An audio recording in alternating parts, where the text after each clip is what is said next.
Welcome to Bold Beginnings, where we teach and show you how God works in our careers, what His purpose is for us, and why we should trust Him in everything that we do. My name is Rita Wilson. And I am Sandra Fernandez. And we are here with Destiny. Welcome, Destiny. How are you? Thank you Hi, so I'm much for good. being here. It's an honor to be here, is. honestly. It's an honor to share my testimony. It's an honor to have you because you are so powerful and you're beautiful. So, Thank you. and I just love the experience and the time that I've had to share with you. You've just really inspired me by just consistently going, right? And so I just want to tell you thank you for that, and I appreciate you taking the time to come, be with us. So Well, I'm thank excited you. to have you. Yes. Thank Thanks, you. Destiny. Thank She's you. awesome. Speaking of powerful and beautiful and strong, Destiny, we kind of just want to hear your story. I know you're really strong in your faith right now, super strong in your faith, super strong with God. He's done a lot for you. I absolutely love the woman that I see in the chair. But, I just want to hear all of us just kind of want to hear about, how did Destiny get here at this point in your life, right? So if you would just start from birth, the moment you came out. Okay. Start from day one. From day one, and just share your story with us. Yeah, absolutely. So the earliest memory that I have is very, very rough. So I was 4 years old, and I remember my house being raided. I just remember sitting in my mom's lap, and she's crying with her head down, and there's just SWAT all over, just running around the entire house. And that was literally, I can't remember anything before that. And what age was this? This was 4. I was 4. 4. I was 4 years old at the Wow. time.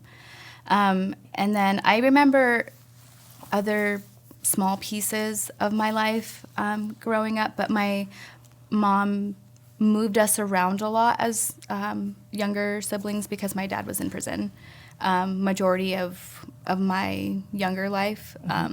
And so we had moved around a lot. And after that, I don't really remember too much other than when I believe I was about 10 years old. My sister had her first seizure, and it was pretty traumatic at the time because I was asleep on the top bunk and she was on the bottom bunk, and all of a sudden I just heard her making these noises, and I had no idea what that was, and I just hear my dad and my brother run upstairs, and this was the first time we've ever experienced this, so my dad is just trying to wake her up, and he's trying to get her, and she wouldn't wake up, and then that was my other most recent memory that I had I was 10 years old at the time, so Okay. and then so when my dad finally got out of prison, we had moved because my brother was a boxer at the time, and he was becoming successful in that type of sport, and my father thought that it was best for us to move to Utah. And this is where also my family is. My dad finally got out of the whole process of, being on parole and the probation and things like that. So we moved out to Utah, and it's where my dad's brothers are, my cousins are, and things like that. And so before that, life seemed fairly normal up until I was about 10 years old.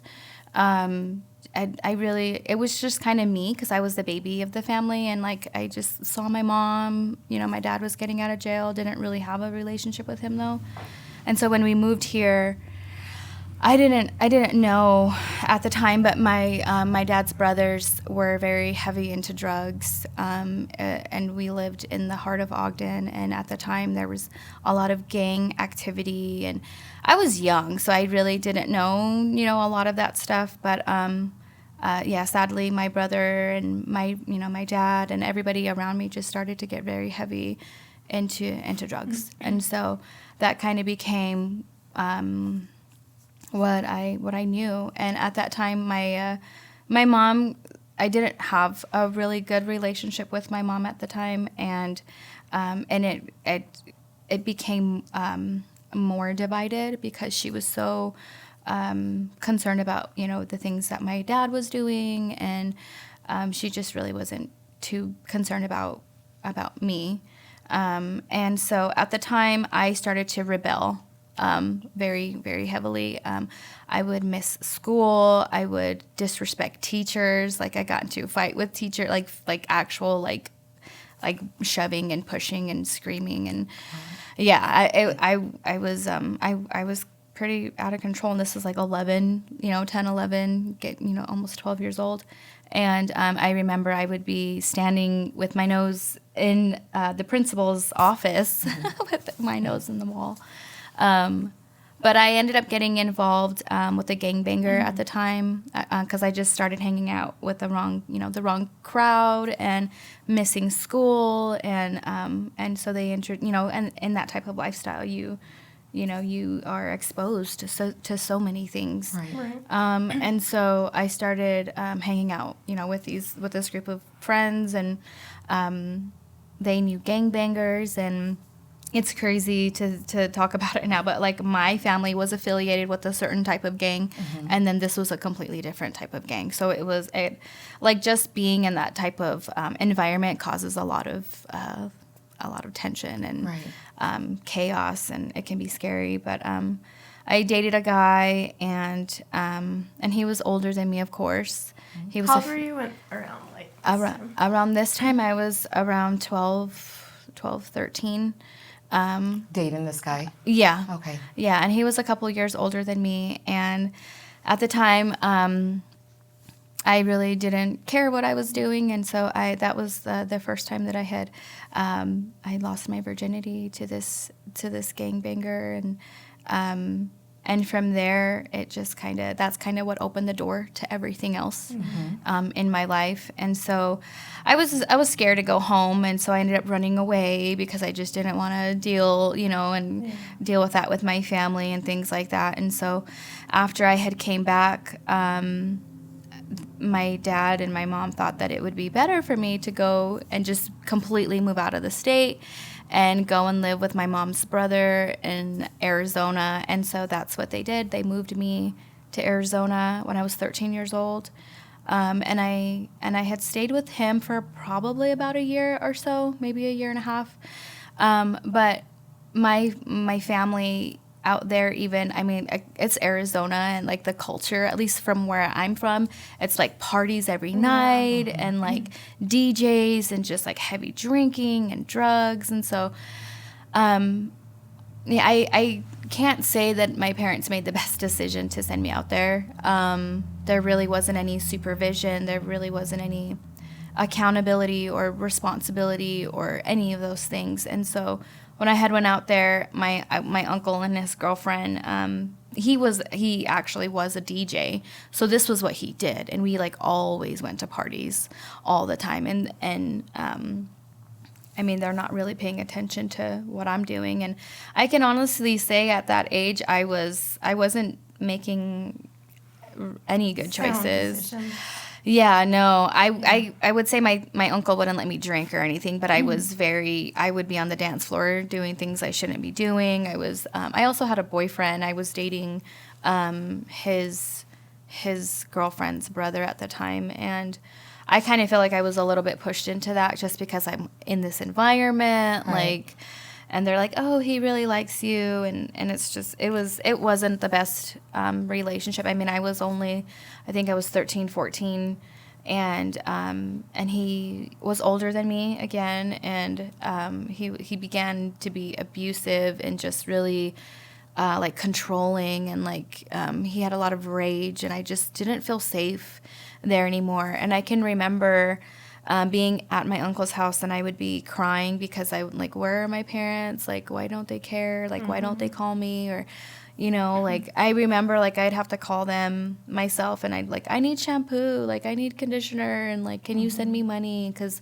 like even my uncle's, girlfriend, like she really didn't like take me in like a daughter. She didn't care about my necessity or needs or things like that. So honestly, I think it was the boyfriend, like my boyfriend at the time. His mom she cared about me a little bit in some way. She was a really sweet lady. But at the time I was like, I don't really want any of this anymore. Like I wanted to get out, but being so young, like I didn't know how to get out of that type of situation. Right. And so I just started hanging out with friends at school and like getting involved in what they're doing. And even at that time, they would go to car shows, and they would have block parties, and they would go racing on the street, and it would be like 10, 12 cars, and then everybody would go to a race on the street, and I was literally like 14 years old, and I was with older men, like all the time. And then like even the block parties, like I would get pretty drunk, and it would just be me and my like 2-3 other girlfriends. And one time we tried to leave a race, and we got pulled over, and the gentleman, the police officer was like, hey, I need all of your IDs. And me and my friend just like looked at each other, because I think she was like 16 and I was like 14. And yeah, the cop took us, and these guys are like 21, 22 years old. And so like, I think about it now, and I have children, and I'm like, I would never, and the only person who came to get me was my grandma at the time. And, because I really don't know where my parents were at that time. The grandmas of the world, right? I know, yeah. Shout out to all the grandmas. Yep. That take responsibility when adults don't. Yeah, for real. Yeah, so she came and got me, and I don't really remember what happened after that. But then I started hanging out with friends of the boyfriend, because he was still around in a sense. I still had my uncle. Like, I would still see that family, and I would still see him.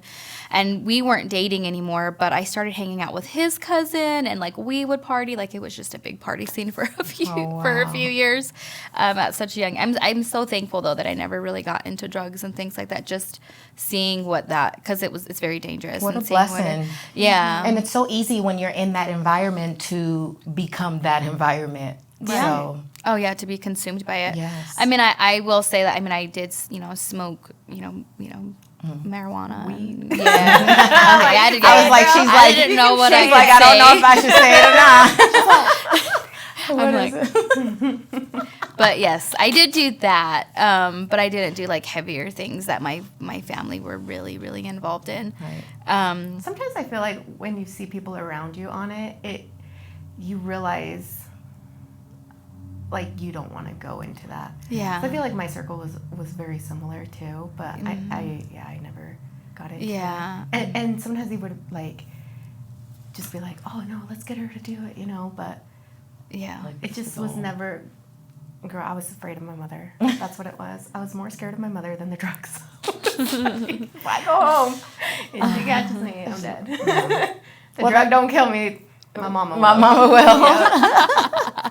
I love so it. you got to choose. You got to choose Yeah. which one. So I started hanging out with friends of the boy, or no, his family, and then friends and things. And so I finally was able to detach, because I got a new boyfriend, and I started hanging out with him and his family. And I think my parents were, I think they had moved to Arizona at this time, because we've always wanted to move back to Arizona, at least my family. So through all of this, you were in Arizona. I was in Arizona the whole time. Yeah. Okay. Yeah. And so I met this guy, so we just started kind of dating, and then I got pregnant. So this is another guy. This is another guy. The boyfriend that you had before. So this is another guy from the boyfriend I had before. So I started hanging out with his cousin. Okay.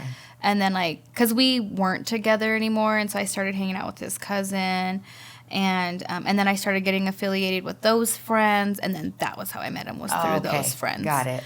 And so, puppy love, we were in love, and and then I got pregnant, and I was 15 years old, and Oh, wow. my parents were living at my grandma's house. And so they didn't really know. I was still like on my own and like rebellious. And at this point, they didn't have a hold on me because my dad was still, doing doing drugs. And my mom she just wasn't really concerned, or maybe that's not the right word, but she just wasn't really,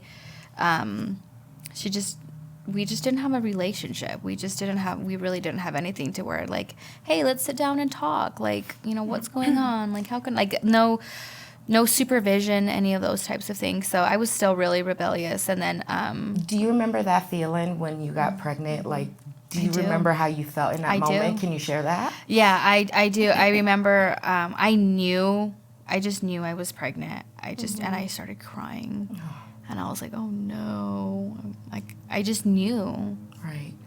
And so finally, like, I started getting all those symptoms. Like, I was sick and sleepy and, and started to, things started to hurt. And, So were you still in school? I was still in school, yes. This was in the summer, I believe, though, when, like, I had found out, yeah. It was, like, early summer. And, my mom took me to to another, like, to a place where I could find out. And sure enough, I didn't even tell her because I went by myself in the back. And they were like, yep, you're pregnant, and here's your pamphlet. And so I got it, and I just, like, handed it to my mom. And she was like, oh, and I just, like, I didn't even look at her. I just handed her the pamphlet because it was like, now that you're pregnant. And so she cried, and she was upset. And we went back to my grandma's house, and my dad was like, well, you're not living here anymore, so you can pack your things and you can go live with him. And so that same day, I went and I stayed with him. And really, at that time, it really wasn't stable for me because I went back to school. I only went for about a couple of weeks, and I'm like, I can't do this. I don't want to be pregnant in school. It's not right. And so I dropped out of school. And this was 10th grade, the beginning of 10th grade. And so we're staying with his grandma. We're staying with, his mom wasn't very stable either. So it was generally like his grandma from his dad's side or his grandma from his mom's side. And then we stayed like with his aunt for a little bit.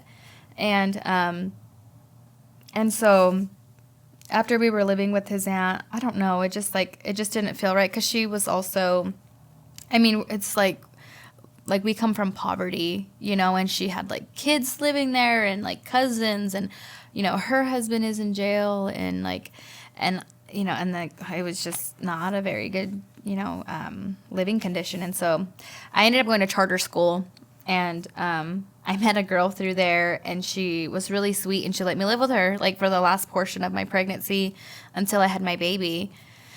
And I stayed with her, and I went to charter school, and I don't know if I had finished charter school. I can't tell you that. But after I had my baby, I went back to his grandma's house, and we're young, Right. and Your babies, yourself. yeah, like, we don't know how to do it. So, like, we don't even know what we're doing. Right. And I ended up leaving his grandma's house because she had custody of, like his aunt's children, and Right. and they're older, they're grandma and grandpa, so they're, like, older, and I think his mom was living there at the time too, and it was not the best for us, for me or for my baby. And my baby was a newborn, and like, if you can see what, a home that isn't, the best living condition, that's kind of what we were in. And it was not the best living situation. And so,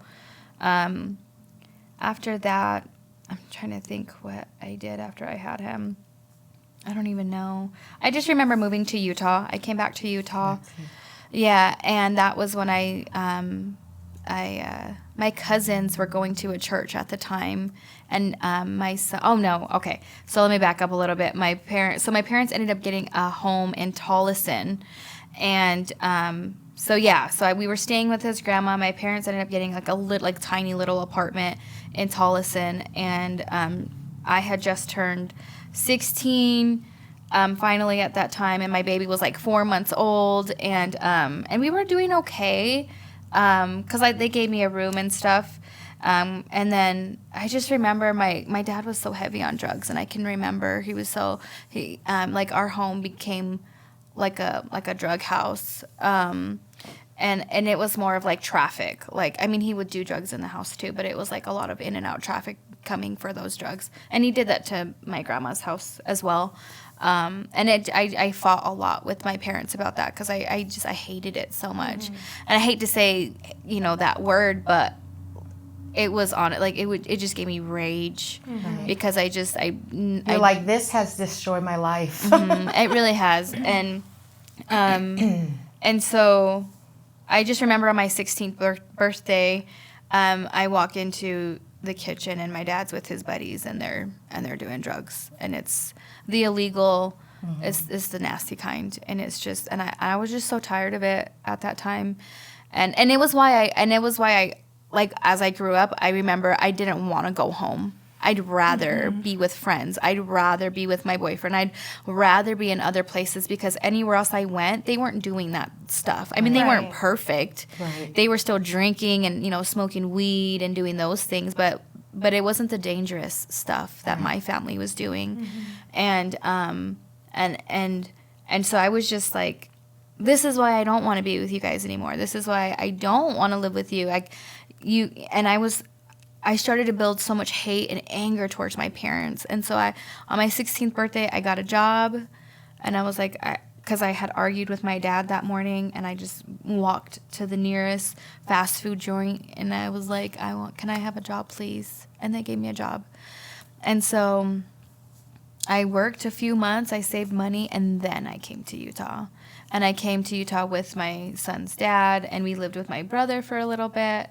But my siblings and I, at the time, we could not live together, because we were just so broken, so divided, so resentful towards each other. And it would honestly, like, cops would be called if we were ever in the same room for way too long. And that is what happened. We all got into a huge fight. And my one brother went to jail. Everybody else kind of just, so the boyfriend and I got, at 16, our own apartment.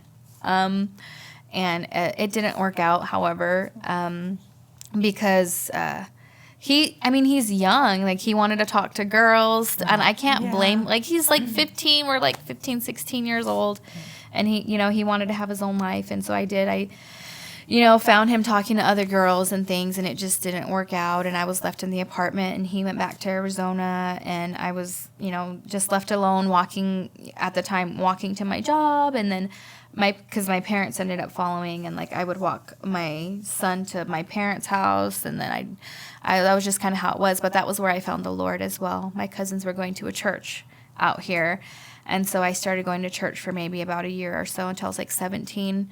Do you remember the church? It's the Potter's House Christian Center. Okay.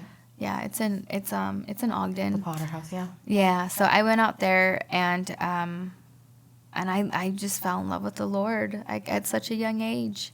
I love that. You just gave me chills. Yeah, like I remember I would street preach, and I was even in like a little Christian band, and I mean, I was still like, I honestly, I still did it alone though. Yeah. Like, I still didn't have parents. Like, I still didn't have like, I know that some of the sisters in the church kind of like tried to like work with me and stuff, but I was just so, because of how I was raised, like with no structure or routine, or like just no sense, like just not even like just common sense living, and like how to, because I was moving from home to home. I mean, there'd always be somebody fighting. There'd always be a party. Like, there'd be drugs, and like, so I don't know, they tried to like work with me a little bit, but I wasn't there long enough, I guess. I was still, mean, and I still had like an attitude, and I still like, I was still free, like from everybody.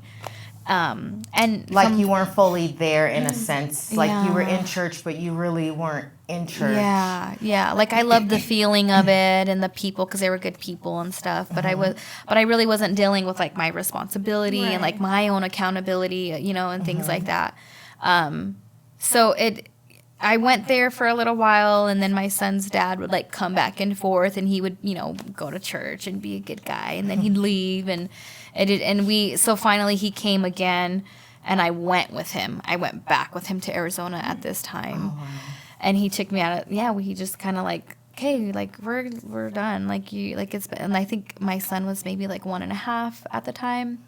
And he's like, let's just go back. Like, everything's going to be great. Like, because this church had a church out there. And he's like, we're going to go to church out there too. Mm-hmm. Like, it's going to be the same, And so we go out there, and it was not the same. Oh, no. It was not the same at all. And we would fight constantly. And I would leave and come back and leave and come back. But I would be going, like, to my aunt's house. I would, I don't even know where else I went. I just remember I went to my aunt's house one time, but it just didn't work out, and we were young, and so I still because I was a Christian, and like I was a born again Christian, but dealing with that, going back and the fighting, and it's just the drinking and all those things again.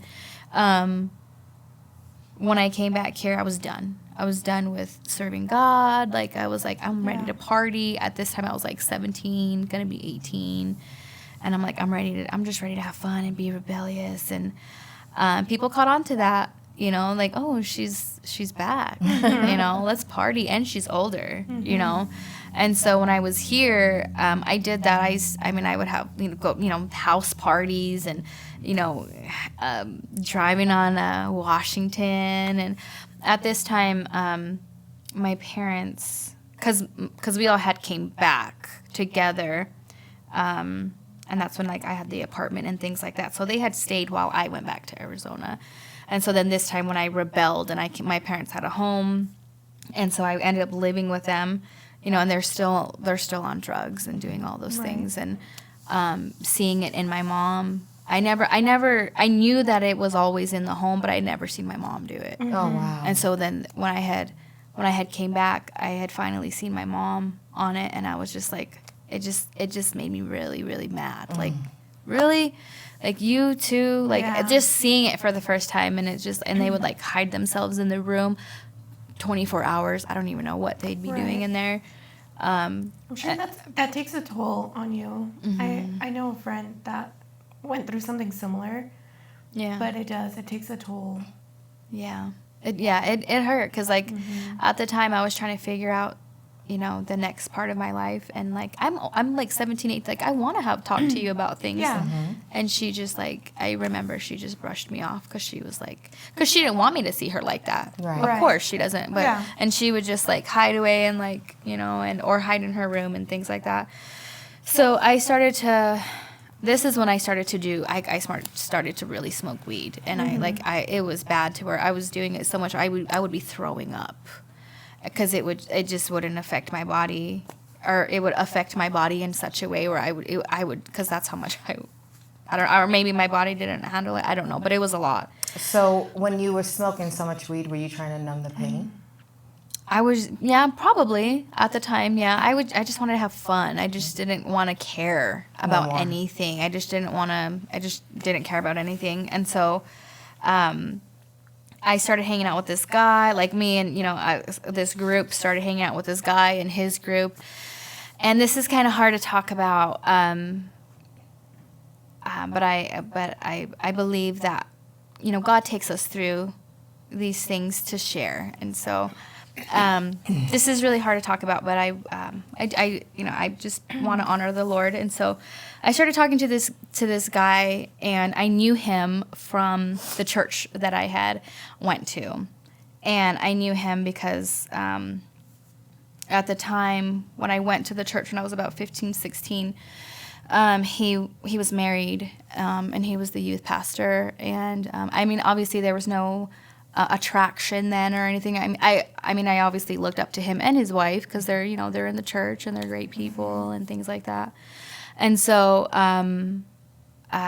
so he, at the time, he was, like, divorced. They weren't together. He was actually out of the church as well, and, like, I had found him on MySpace, good old MySpace. And so and he wasn't living for the Lord anymore, and he was partying and all those things. And I was like, wow, like, let's go and hang out. Let's party together. You know, we're not in church anymore. And so, I did. We went, but that was all I wanted. After coming back, I just wanted to party. And so we were together for a little while. And he was older. He was much, much older than me. And I got pregnant. And it was very hard because I was not planning to get pregnant from a party scene. I was not in love with him. I don't really think that he cared about me like that either. Because all I really did with him was party, and you know what I mean, and did drugs and stuff, or smoked weed. And so I got pregnant, and it was really hard because I had to tell my son's dad, and he was so heartbroken because I was his love. Even though we were so young, he's always been in love with me, but I was so out of control. I didn't know how to make good decisions. I didn't know how to, and I can say that now, like I really was out of control.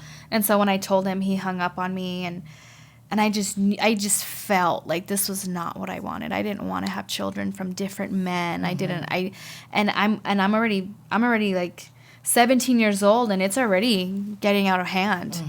I mean, it's already been out of hand, but now it's like, now you have another baby. And what age was this? I was I was 18, I believe, at the time, because this boyfriend, you know, he was scared to tell his parents that I was dating him, because he was like, oh, she's going to be 18 though, you know, because he was over 25. So he was waiting. Yeah, so he's like, oh no, she's 18? she's gonna be 18 like next month, like it's fine. And he had lived with his parents because he, you know, went through a divorce, and he was still there with his kids, and so I was so just sad. Like, I can't believe, and I'm even more rage and anger towards my parents. Like, you guys are just doing drugs. You guys don't care about anything that I'm doing with my life. Running out here alone. And I'm just making bad choices after bad choices. And I had so much hate and blame for them. And so I was pregnant, and I was contemplating an abortion. Okay. And that was what I wanted to do. That was my decision. I'm like, you know what? I'm going to have an abortion. I don't have to have it. And I told my parents, and my parents were very upset. They're like, we don't do that in this family. We don't have abortions. Like you made your bed, and you have to deal with this. Like, you're going to have to. And I'm just like, I don't want to deal with this. Like, I'm 18 years old. Right. And even at that, before I had got pregnant, I would leave my son with them, knowing what they're doing, and I would go party and just leave my baby there. I'm not ready to have another child. Like, I'm all about the party scene still, but then, you know, obviously that changes when you have another, you know, and so I'm just pregnant, and I'm sad, and I'm depressed, and I'm just like, I can't believe this is what's going on. And then, so, you know, and then he knows I'm pregnant, and so then I have a family member that, you know, gives me a call, and they're like, did you know that he has somebody else pregnant right now? And I was like, wow. And I didn't really hear that. I was like, no, that's not true. But I found out that he sure did have somebody else pregnant, and she was like 6 months, maybe 4 or 6 months pregnant, around there. And I was just like you just get this ugly feeling of like, what? Like, and this is when I started to realize and like wake up, and like life just kind of started to change, and I'm just like, what am I doing with myself? Like, this is the situation you're in. And so so I got a phone call, you know, from the other pregnant woman, and she's like, hey, like, I just want to let you know, like, you know, we're going to be together. Like, we'll be here for you and your baby. And, like, I just have, like, tears. I just remember sitting at the table, and my mom is right there, and I'm just crying. And she's like, just hang up, Destiny, mija, just hang up. And I'm just like crying, and I can remember the pain. I can remember it hurt so much because I was alone with another baby from another man. This woman called, like, because she was older. She was an older woman, and I lost it. And at that point, I was just like, I don't want this. I don't want this baby. I don't want to be here. And so I tried to commit suicide. I did. I attempted it, and I remember being in my room and my son was in there, and he and I just looked at him and I was like, I love you, mijo, and like, or I didn't say mijo, but I was just like, I love you, baby. And I remember giving him a kiss, and then I took these pills, but I felt so bad. I don't remember how I ended up there, but I remember being in the hospital. And they were like, "What's going on?" And I was like, "Oh, I just took too much of my medicine, my nausea medicine. I'm okay." And like, I didn't even tell them. Like, I don't even know how. Like, they didn't know either. Like, thinking about it now, like, because I didn't say that. I wasn't like, oh, I tried to commit suicide. Right. You're like, was taking, I just took too much. Yeah. And they're like, oh, you're fine. And thankfully, the baby was fine. Right. And I was okay. I was going to say, what happened to the baby? Yeah. So we were both okay. And then I found out that it was a girl. And so it kind of changed my mind a little bit. And I was like, oh, it's a girl. Like, it's a girl. Right. But then I found out that she was also having a girl. So then I was like, oh, I don't want a girl now. Oh.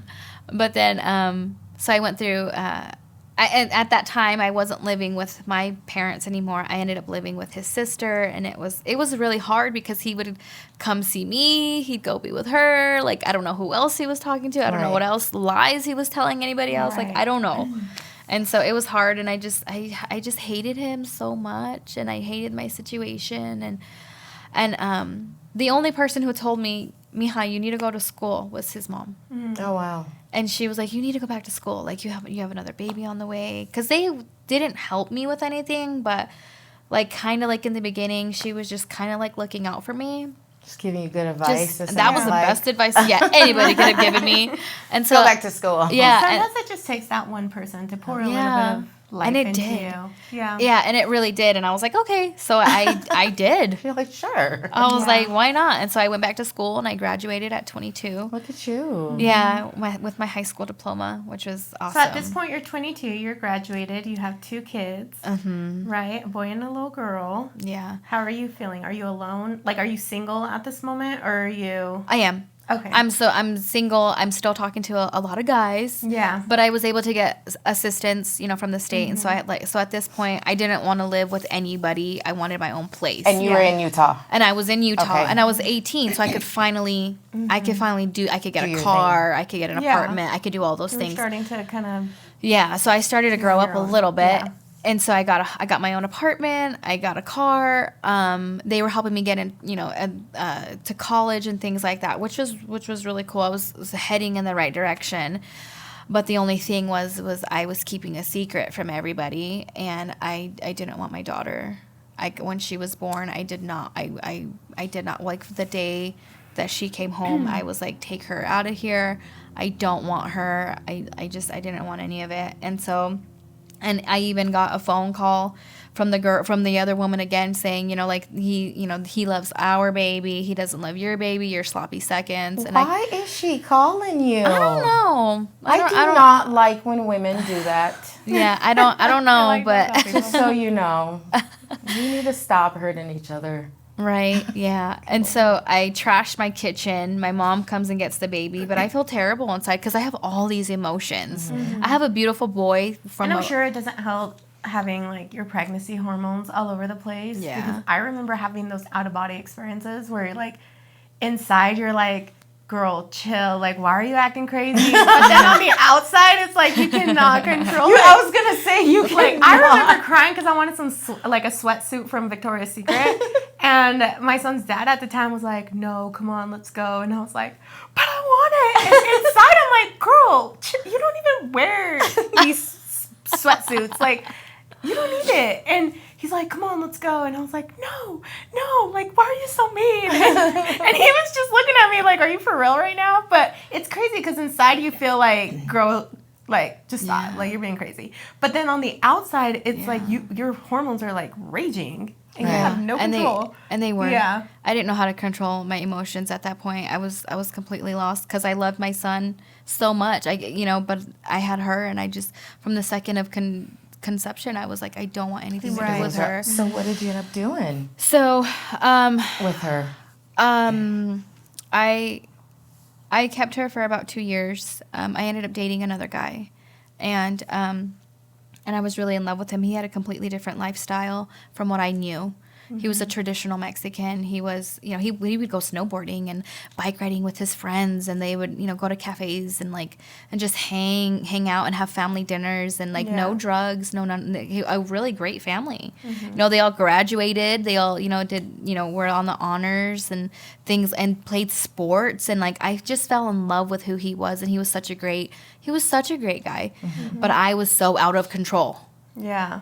I was still, ghetto and party and I knew the drugs, and I had these kids, and I had just had my daughter. And so he finally, he came into that and he was okay with it. But then his family was like, no, this is not you good. can't be with her. She has kids, she's got baggage, and it was hard, but he still stayed with me. And he started to grow close to her, to my daughter, but he saw how I was with her. I was so angry and Right. get away from me. Yeah. And I would tell her that, get away from me. I don't want you. Leave me alone. And she's little, not even 2 years old yet. And I would push her aside, and so I started to go to therapy. And when I went to therapy, I would, help me live, help me try to figure out my life with these two kids, and then my emotions, help me try to, and then I did end up giving her away before she was 2.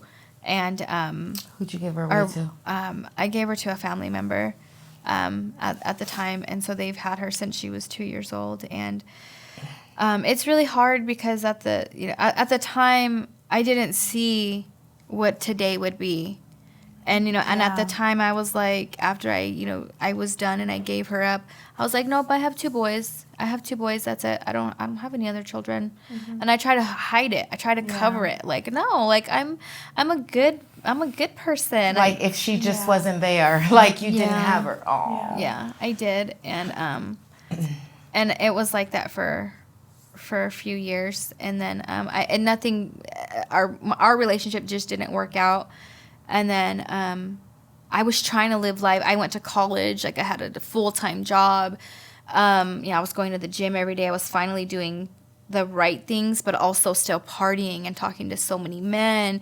And I'd still leave, now I had 2 boys with my parents, and I was so in love with my son's father, but it just didn't, I was just so, I was not in a good place. And so we ended up breaking it off because he couldn't handle me anymore. He was just I can't do this with you anymore. And I was so, that was my love. That was my first love. And this is the guy with the parents that didn't really agree. Yeah, this is my so younger sons. Yeah, and I had another baby with him as well.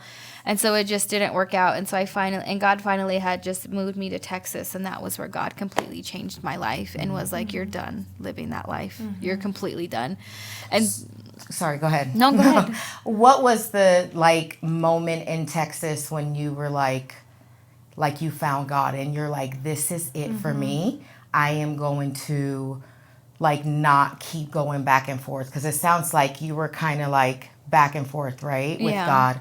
So what was that moment in Texas where you were just this is it? It was I found myself not, with no family. I didn't have a place to live. And so I had, I got in contact with my sister had got in contact with one of our long cousins.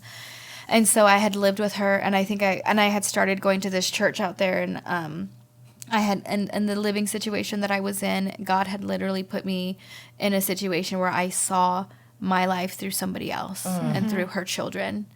And the crazy thing is I stayed in a small little room in her I stayed in her laundry room in the back of the house on just a little mat. And the mattress was literally from wall to wall as well. And it was just a mattress.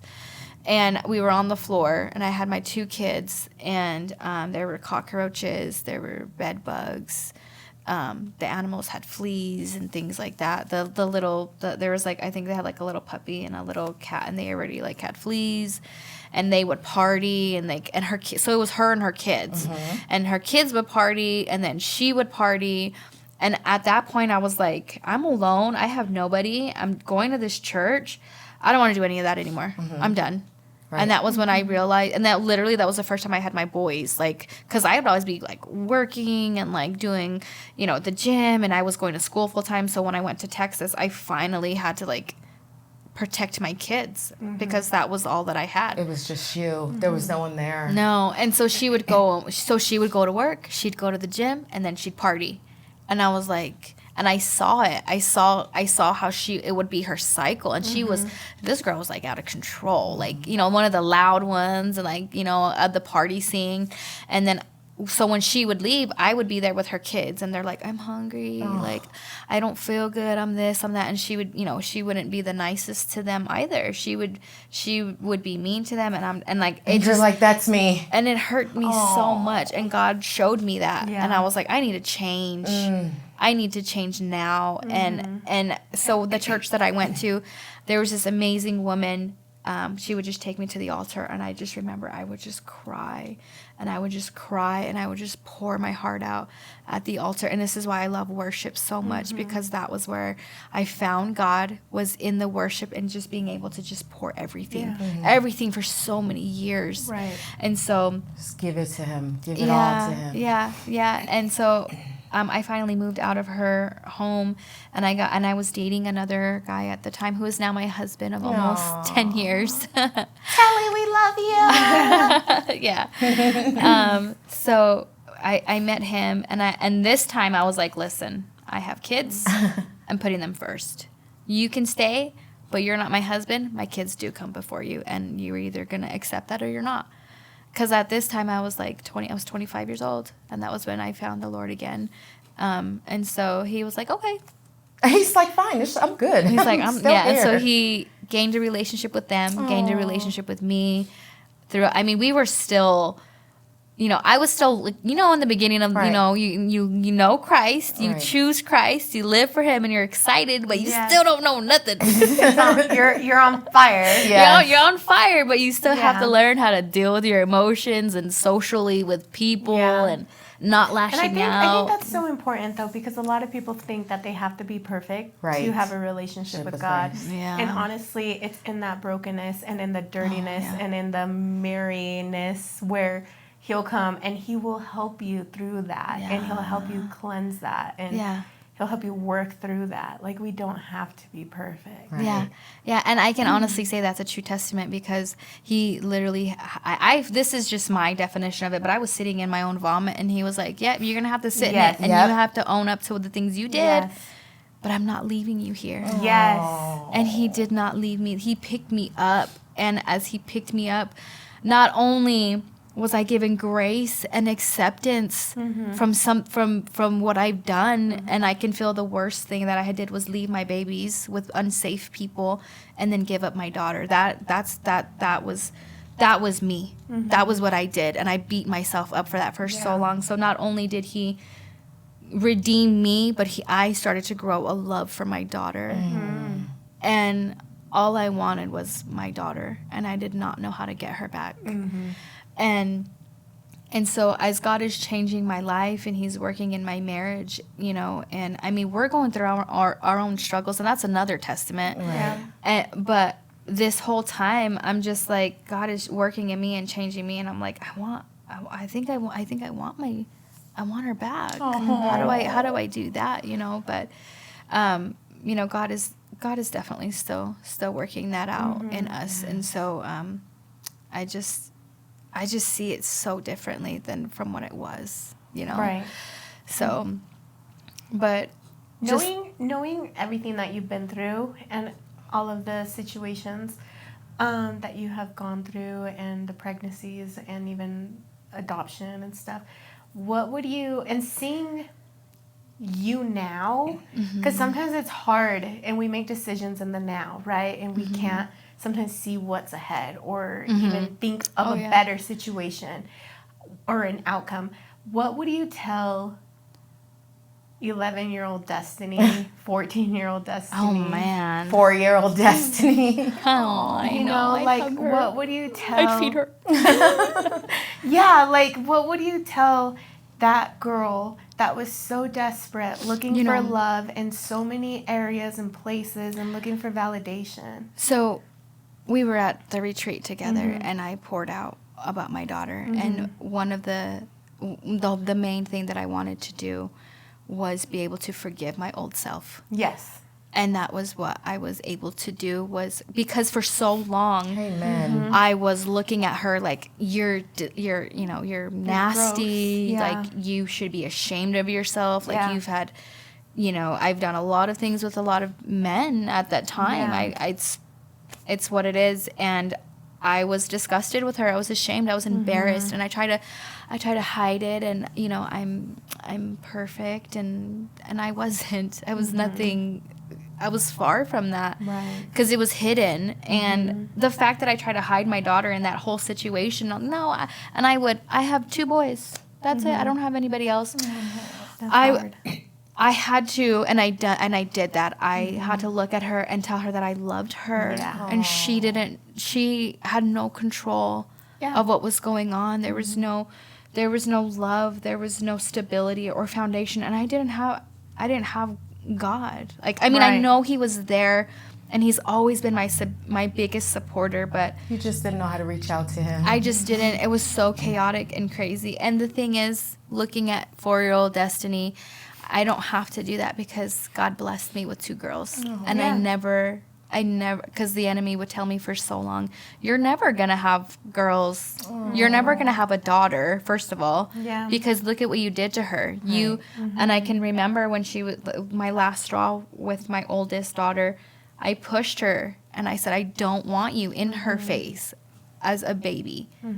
And I look at my daughters now, and God has not only blessed me, but he gave me a husband who loves Jesus, who has been here for my boys, who has seen me in my most ugly, raw moments. And he knows the in-between of what I just shared. Yes. He has seen me fall. And knowing that God not only gave me such a strong husband, when I found out I was pregnant with my first daughter, I was just like, God, Thank you. I can't believe you would bless me with a beautiful little girl. And it took us like 2 years to get pregnant after we were married.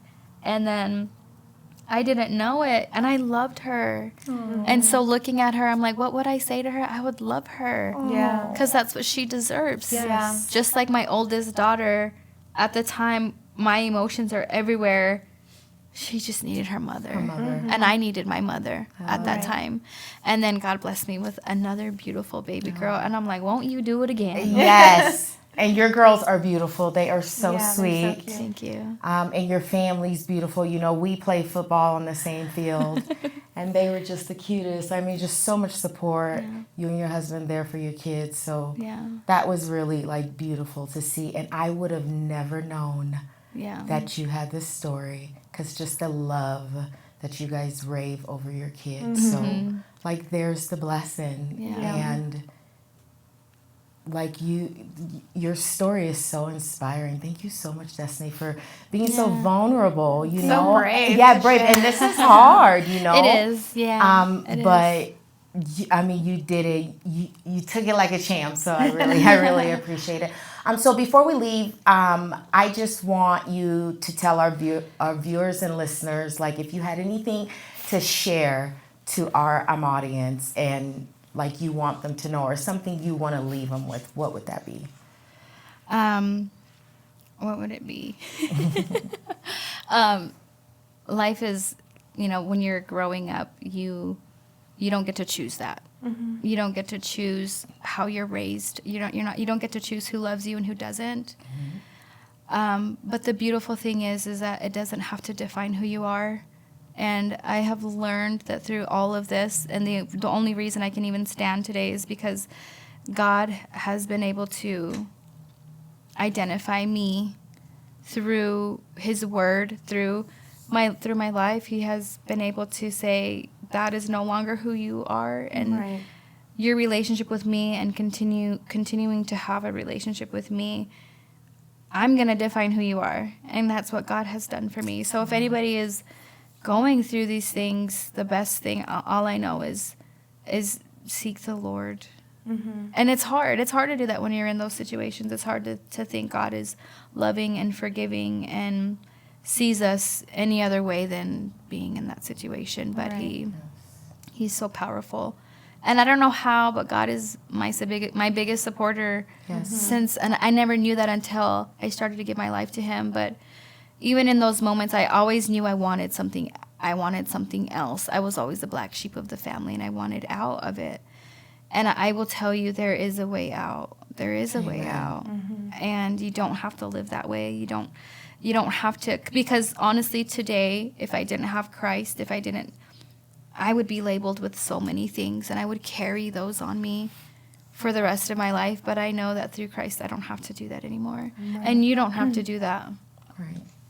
He took it to the cross. Yes. Yeah, I just want to get up and hug you. Okay. Thanks, Destiny. Thank you so much, Destiny. You're awesome. Thanks for being here. Yes. Yeah, You're thank going you to for have to having come me. back. Oh, okay. Yes. All right. Yes, we appreciate you. Remember to be bold Be brave. and be better. Thanks, guys.